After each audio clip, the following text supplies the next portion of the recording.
mas algo muito interessante para a gente entender. É um ensino que tem desde o Éden até a glória celestial. Tá bom? E você vai poder entender bem. A Bíblia é um livro só. Nós temos 66 livros, mas é um livro único. A gente pensa que que parece que não tem muito nexo a Bíblia, né? São vários livros, parece que como se fosse uma colcha de retalhos. Não, a Bíblia é um livro só. Ela tem uma mesma história. É o livro que fala de como Deus nos redimiu através de Jesus. O ponto alto da história da Bíblia é Cristo na cruz, nos resgatando e nos redimindo. Então, falei, me parece domingo passado, retrasado, que a história da Bíblia começa no Éden e termina no paraíso, que é a mesma coisa. Se você procurar, a tradução de Éden é paraíso. Começa e termina. Então, é um livro só. Então, quero chamar a atenção de vocês para o que a Bíblia nos ensina sobre vamos chamar de 4 estados do homem, com relação ao pecado, ok? 4 estados. O primeiro estado é o estado da inocência.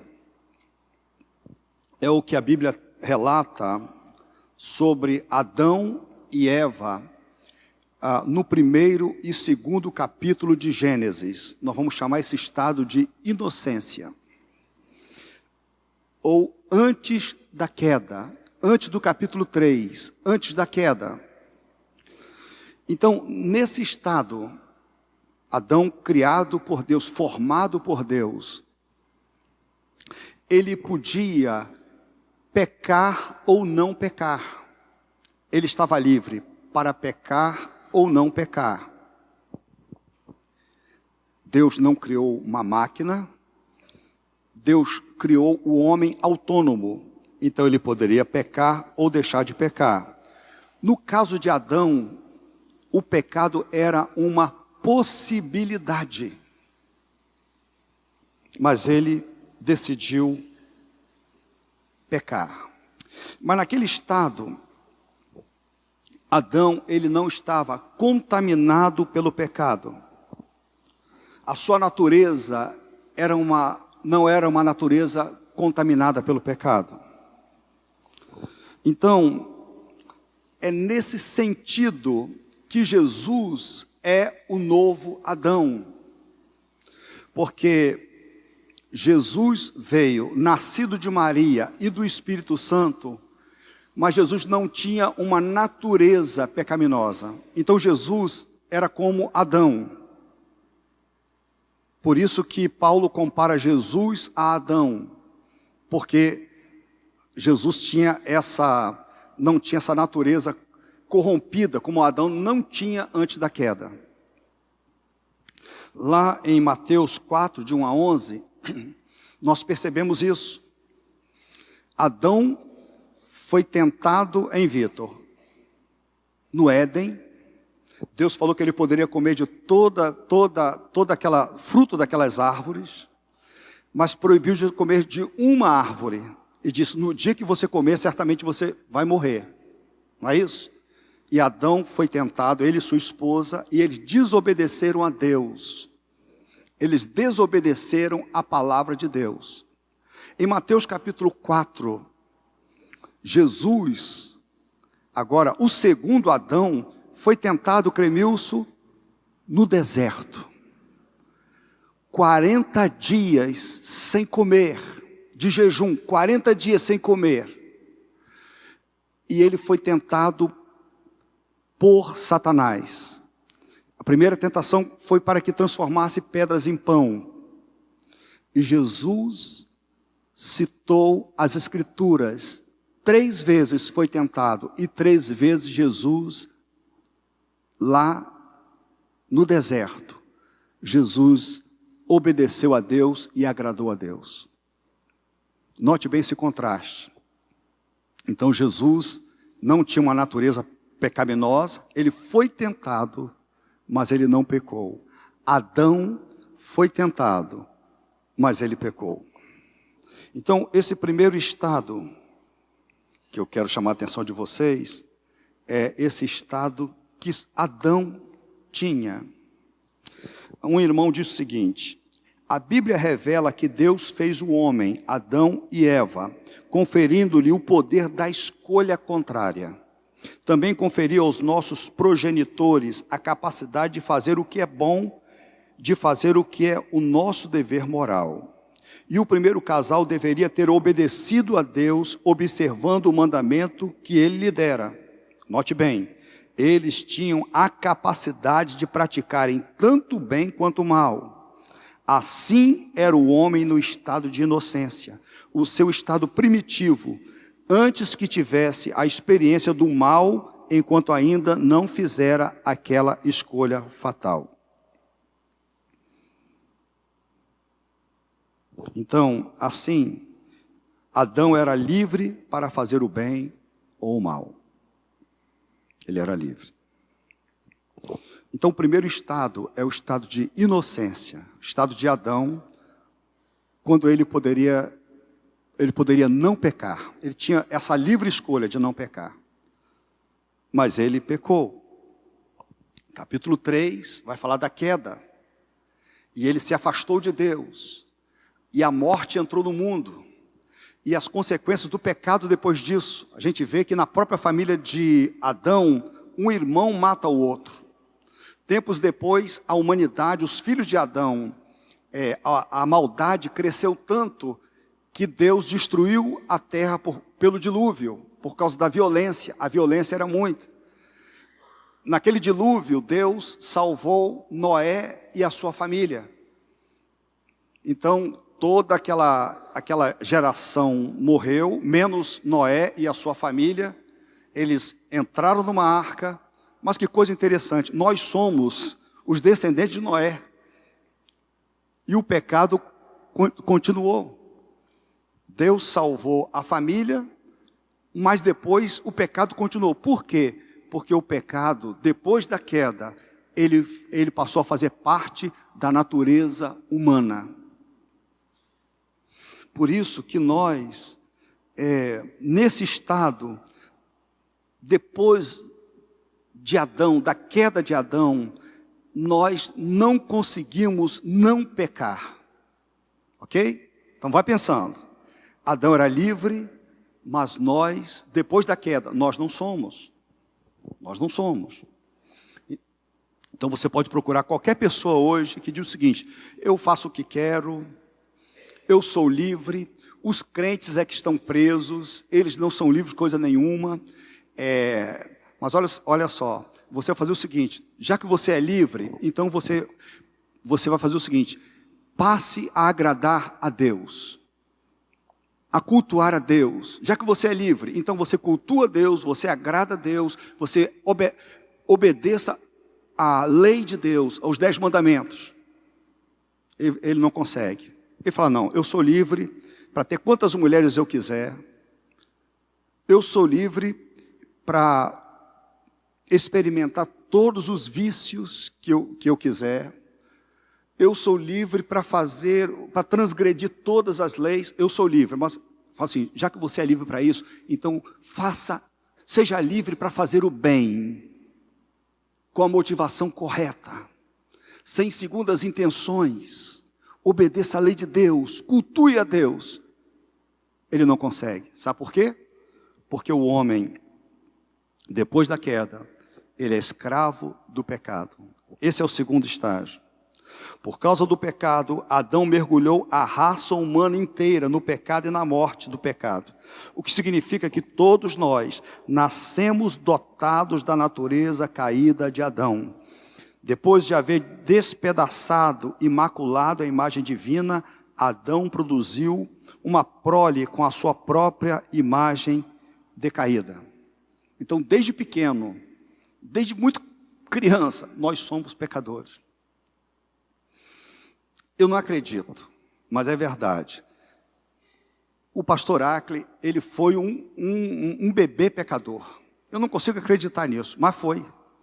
Perguntar a dona Marli, seu João Batista vai falar que foi pecador. Nós temos agora 3 crianças, pelo menos, que eu estou lembrando que chegaram aqui na igreja, né?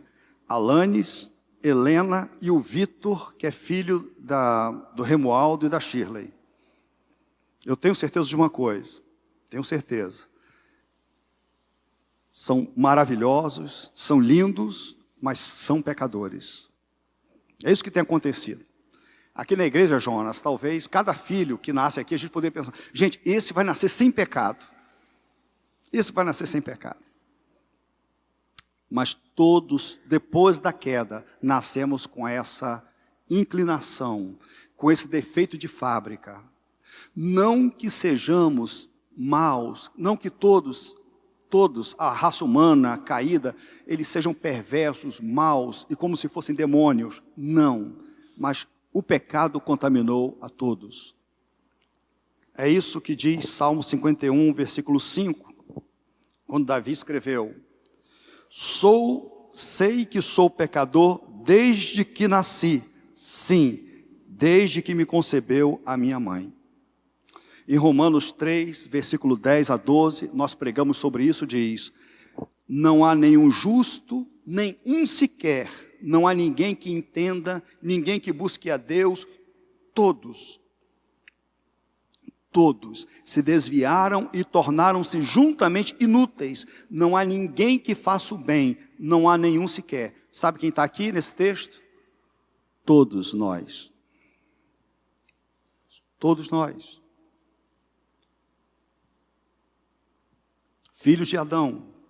Então, a Bíblia descreve o homem pecaminoso chamando-o de homem natural, impelido pelo desejo natural de praticar o pecado.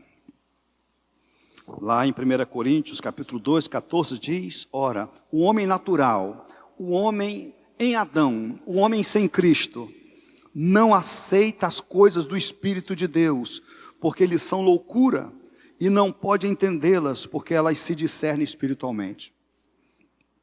Então, para muitos não crentes, o que estamos fazendo aqui é uma loucura, um desperdício de tempo. Para muitos, nós somos loucos. Ok? Com que motivação deveríamos fazer todas as coisas? 1 Coríntios capítulo 10, versículo 31 diz: a motivação que todos deveriam fazer as coisas, quer vocês comam, bebam ou façam qualquer outra coisa, façam tudo para a glória de Deus. É impossível para o homem natural, filho de Adão, fazer coisas boas sem primeiro conhecer a Cristo, sem que antes tenha nascido do alto por atuação do Espírito Santo, e assim se tenha tornado uma pessoa livre. A Bíblia diz que o homem sem Cristo, ele é inimigo de Deus. Romanos 5,10.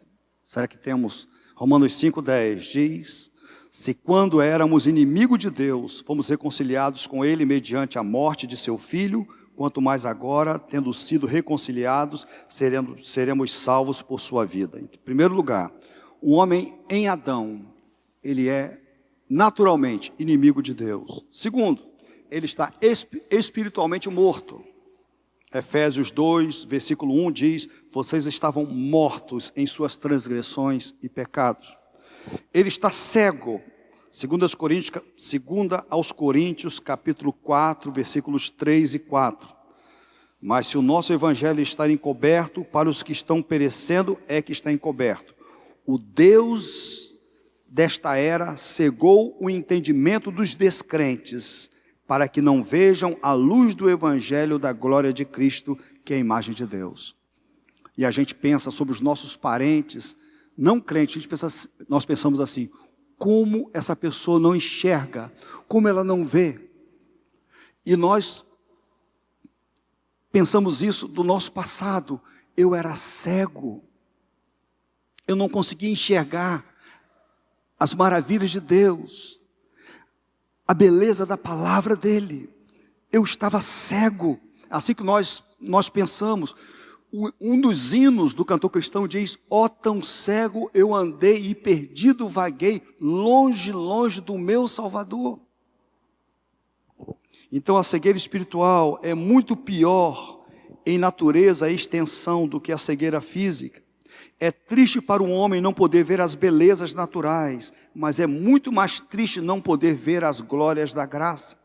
É ruim não ter olhos para ver o campo com as flores e frutos, ou o mar com suas ondas inspiradoras e sem descanso, ou a criação animal com as suas variedades enormes, forma, cor. Mas é muito pior ser cego ao evangelho glorioso de Cristo, que é o poder de Deus para a salvação de todo aquele que crê.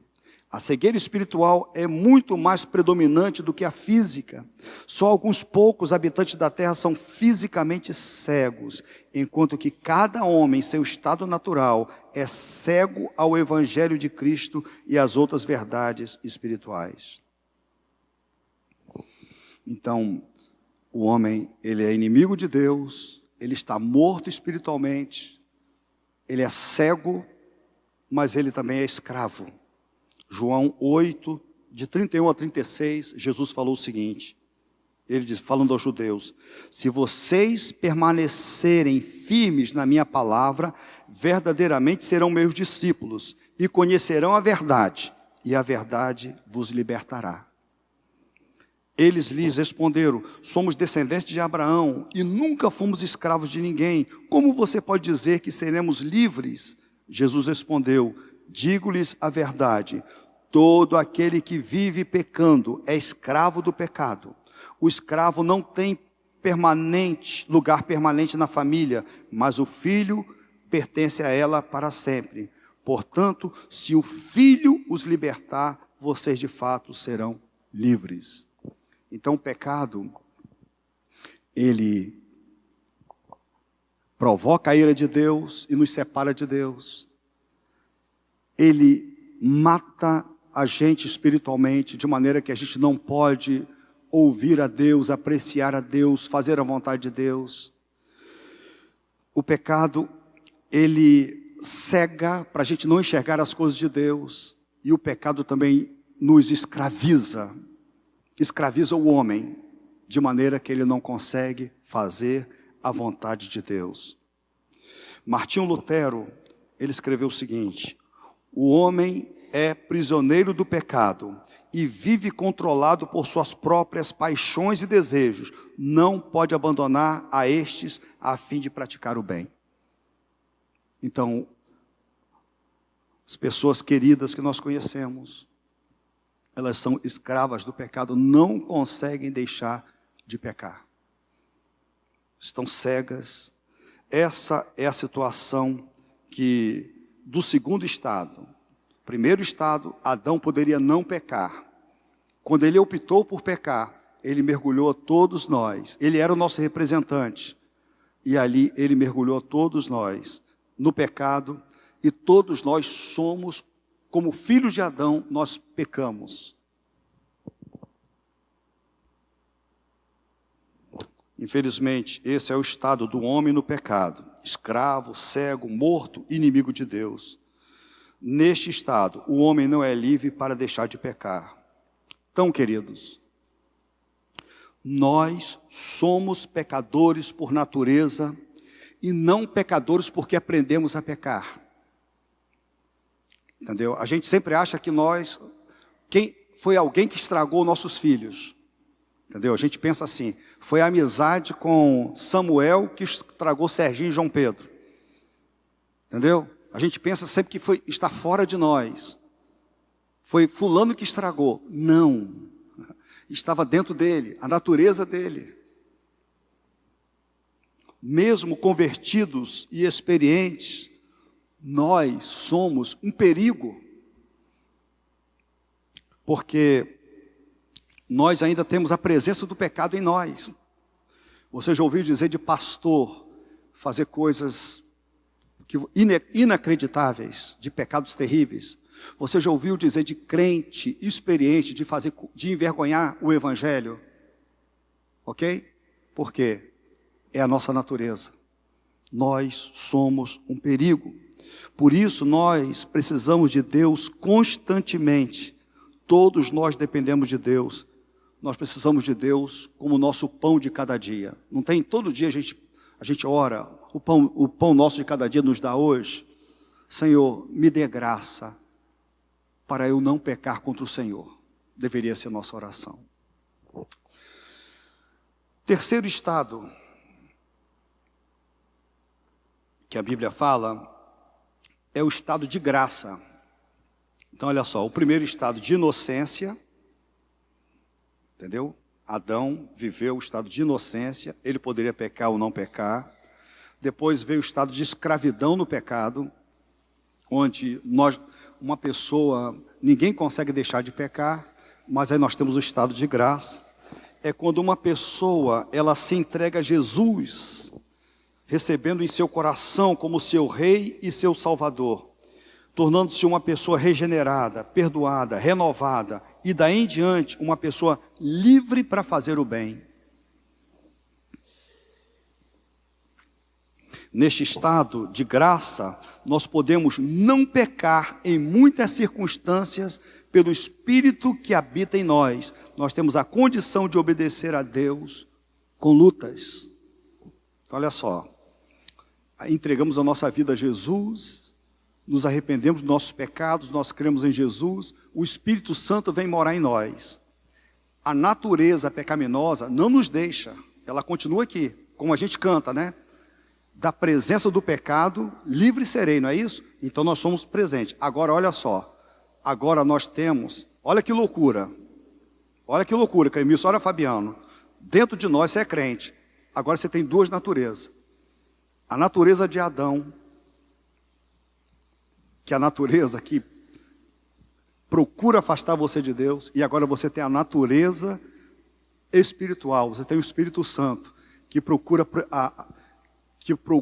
que ela vai fazer o quê? Fazer com que você se aproxime de Deus dia a dia.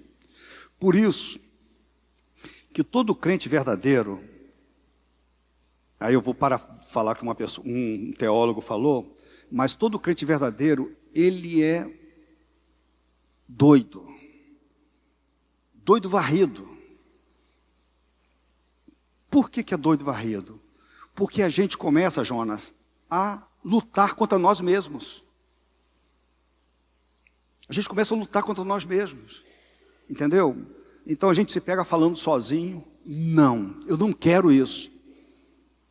Certa vez, eu já falei muitas vezes para vocês, que às vezes eu balanço a cabeça assim, ó, pensamento embora, veio um pensamento ruim, então nós crentes, duas naturezas, temos a natureza de Adão, e temos agora, Cristo em nós, o Espírito Santo em nós, e agora nós temos uma vida de lutas.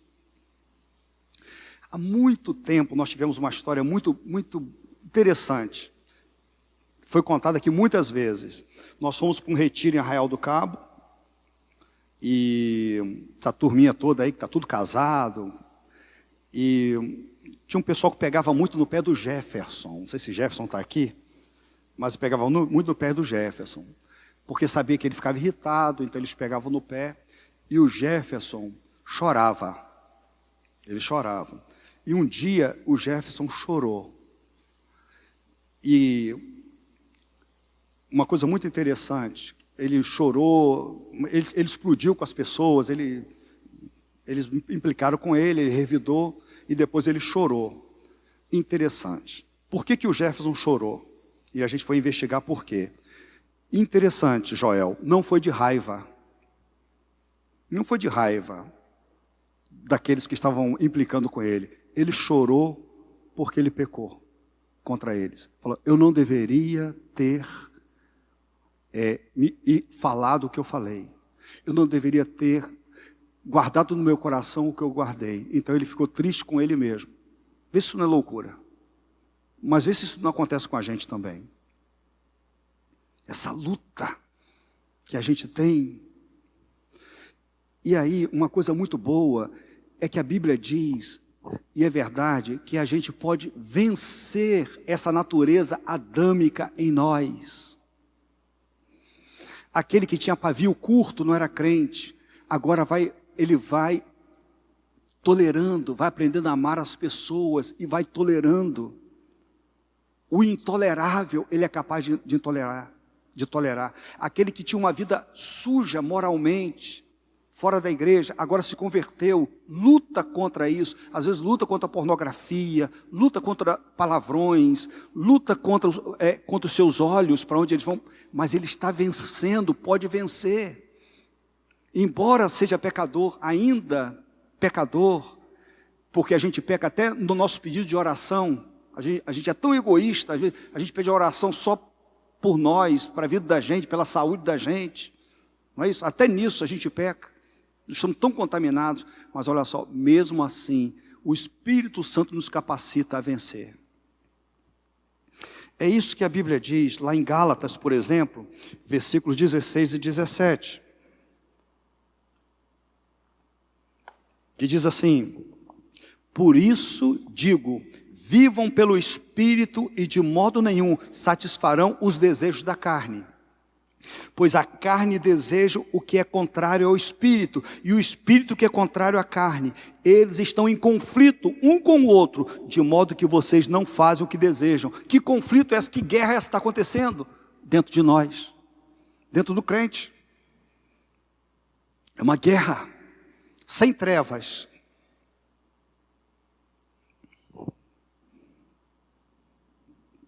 Nós vamos chegar em Romanos capítulo 7, quando o apóstolo Paulo vai dizer: miserável homem que eu sou, quem me libertará do corpo sujeito a esta morte? Ele diz: pois o que faço não é o bem que desejo, mas o mal que não quero fazer, esse eu continuo fazendo. Então ele vai dizer dessa luta, capítulo 7, nós vamos estudar isso, na luta que você enfrenta, você sabe muito bem do que eu estou falando, é uma luta. E quando a gente peca, a gente chora, a gente se arrepende, a gente renovamos nossos votos para com o Senhor, mas é verdade que nós já avançamos bastante. Então olha só, eu quero que todo mundo entenda isso. Isso aqui é a conclusão de um sermão. É a história, a Bíblia inteira, falando essa doutrina sobre a questão do pecado. O primeiro estado é o estado de inocência, onde Adão, ele poderia pecar e não pecar, ele estava livre. O segundo estado, depois da queda, todo mundo, escravizado pelo pecado. O pecado oprimia e escravizou a todos nós. Todo mundo que nasce, pecador, com a mesma natureza. O terceiro é o estado dos redimidos. Nós nos convertemos a Jesus. E agora, nós temos o Espírito Santo em nós. Existe uma natureza agora habitando em nós, uma nova natureza. E existe uma luta agora dentro dos nossos corações. O Espírito Santo com a nossa carne, com a nossa natureza caída. E hoje é possível, graças a Deus, você dizer não para o pecado. Você dizer, não, eu não quero, eu não vou fazer. Eu não vou acessar a isso. Eu não vou colocar meus olhos nesse lugar. Eu não vou olhar para essa mulher com intenção impura. Então nós podemos dizer, não, eu vou lidar bem com o dinheiro, com aquilo que é meu, eu vou vencer a preguiça, eu não me conformo. Enfim, nós agora podemos fazer. Mas aí, nesse estado, nós voltamos então àquela liberdade. O Senhor nos libertou. Se o Filho do Homem vos libertar, verdadeiramente sereis livres. Conhecereis a verdade, e a verdade vos libertará. Entendeu? Então nós somos livres. Antes não éramos, mas agora nós somos livres. Livres, né? Antigamente eu tinha pouco dinheiro, Rogério, pouco dinheiro. E às vezes comprava uma garrafa, gostava de um bebê, né? Uma garrafa de cerveja, comprava, ficava ali tomando ela devagarinho, né? E se entornasse um copo, eu acho que eu quase que desmaiava, era capaz de lamber a terra, né? Mas eu acho que seria se alguém pegasse aquela garrafa, minha mãe, e colocasse assim na pia, derramasse, eu acho que ia derramar meu coração ali. Acho que eu ia junto. Hoje em dia pode colocar tonéis e tonéis e tonéis e falar, você pode ir lá e abrir a torneira e deixar tudo para o ralo, tranquilamente. Antigamente eu não era livre, mas hoje eu sou. Pode ir tudo para o ralo, não tem problema. Ok? E o último estado, para a gente terminar, é o seguinte, é o estado de glória.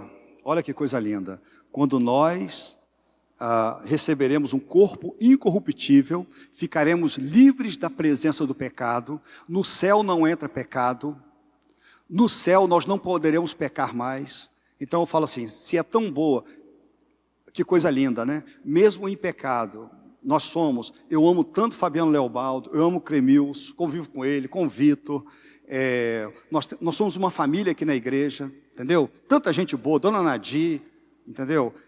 Badigé, Joel, Jair, Tarcísio, Jaque, Alceni. É tão bom aqui, hein, Sônia? É tão bom, só que ainda nós somos pecadores ainda, e nós erramos um com o outro. Mas vai haver um dia que nós vamos nos amar sem pecado. Você já pensou isso? Que eu admiro tanto Fabiano Leobaldo, e ele sem pecado nenhum. Se eu já tenho tanto amor por ele. Entendeu? Hein, Maurão? Você já pensou as pessoas que nós admiramos sem pecado nenhum? Nós vamos viver eternamente, porque no céu não haverá mais possibilidade de pecar. Então, é o seguinte, no céu você não consegue pecar mais. Adão podia pecar ou não pecar. Depois da queda, só pecar. Aí agora em Cristo Jesus, aceitei Jesus como meu Senhor e Salvador, me rendi a Cristo. Agora nós temos aquela liberdade de novo, podemos pecar ou não pecar. Temos aquela luta contra o pecado. E agora, o último estágio, o último estado, nós não pecaremos mais na glória. Esse é o resumo simples. Todos nós estamos num desses dois estados intermediários. Olha só, são 4 estados, né? Nós estamos nos 2 intermediários. De Adão, foi Adão, só ele esteve nesse. Sem a contaminação do pecado, ele podia pecar ou não pecar. Ok? Só Adão e Cristo. Adão pecou, Cristo não. E agora, ou você está debaixo da escravidão do pecado, ou você já foi liberto por Jesus Cristo, e você é um crente em Jesus. O estado de glória, ninguém aqui, pelo menos estou vendo, ninguém chegou, pelo que eu estou vendo aqui. No estado de glória, sem pecado, está Céu Aurelino, Pastor Luciano, Irmã Leia. Nossos irmãos queridos aqui que nós falamos, e outros irmãos, não é? Dos fundadores da igreja, esses 3. Lá eles não pecam mais, estão nos aguardando, outros já foram. Então, a minha questão é o seguinte: se você ainda não recebeu a Jesus Cristo como seu Senhor e Salvador, você não é livre. O pecado tem dominado e maltratado você. Pare e pense. Se arrependa. Peça perdão a Deus. Confie em Cristo para a sua salvação. E seja um homem livre. Cristo vai libertar você do seu pecado. Vai libertar você da culpa do seu pecado. A culpa cai sobre você do seu pecado. Mas quando você se entrega a Jesus, a culpa do seu pecado cai sobre Jesus. Foi por isso que ele derramou o seu sangue naquela cruz. João 8,36 diz: portanto, se o Filho os libertar, vocês de fato serão livres. E se você se rendeu a Cristo, você já é crente. Pastor, eu sou crente, eu sou sua ovelha, e achei legal o senhor falar essas coisas aqui. O que o senhor pode me dizer? Não desista da sua luta contra o pecado. 1 João 3,9 diz: todo aquele que é nascido de Deus não pratica o pecado, porque a semente de Deus permanece nele. Ele não pode estar no pecado porque é nascido de Deus. Então, uma pessoa que já nasceu de novo, que tem uma nova vida, ela não vive na prática do pecado mais. Ela não tem prazer no pecado. Como Jefferson, ela chora quando peca. Ela não tem prazer. Porque Jesus nos libertou e nos chamou para sermos santos. Hebreus 12:4, vocês estudaram, que diz o seguinte: na luta contra o pecado, vocês ainda não resistiram até o ponto de derramar o próprio sangue. Então, olha só que coisa boa. Que notícia boa. Você tem recursos espirituais para dizer não para o pecado, para resistir o pecado e para vencer o pecado. E essa é a sua luta. Ok? Então, nessa noite resolvi trazer esse resumo para vocês, teológico, seguro, do Gênesis ao Apocalipse. Do Gênesis ao Apocalipse. Ok? Adão não estava contaminado pelo pecado e ele podia pecar ou não. Depois da queda, ele foi contaminado pelo pecado e toda a sua descendência, inclusive todos nós. Veio Jesus, segundo Adão, foi tentado num deserto, não pecou. Ele não teve pecado algum. Morreu na cruz para nos livrar dos nossos pecados e para satisfazer a justiça de Deus. E todos aqueles que agora creem em Jesus, se submetem a Cristo, se arrependeram dos seus pecados, agora são libertos, passam a enxergar. Eles estão livres da ira de Deus, agora desfrutam de comunhão e do amor de Deus. Eles foram ressuscitados com Cristo, vivificados com Cristo, e agora tem o Espírito Santo, e agora tem essas duas naturezas, e vivem nessa luta. É a luta natural do crente. Vivem em luta, mas podem vencer o pecado. E essa é a nossa peregrinação, o nosso caminho apertado, até o grande dia, até a vinda de Jesus, quando nós seremos transformados, glorificados. E quando formos transformados, nós seremos como Jesus, sem pecado, e não poderemos pecar mais, e viveremos com Ele para sempre. Gênesis, Apocalipse, a doutrina do pecado. Ofereço para vocês pensarem, se apropriarem e viverem por isso. Não vou viver pecando, eu vou viver para a glória de Deus. Mais do Espírito Santo. Eu preciso mais de Deus na minha vida, mais de Cristo. Eu tenho necessidade diária de ter comunhão com Deus, porque se eu não tenho isso, a minha natureza, ela assume o controle do meu coração, ok? E isso não agrada a Deus, tá certo? Eu espero que vocês tenham entendido, ok? Espero que vocês tenham entendido. Assim como é importante a doutrina da justificação, essa doutrina bíblica também, a respeito do pecado, esse relacionamento do pecado conosco, ela é muito importante para a gente também, certo?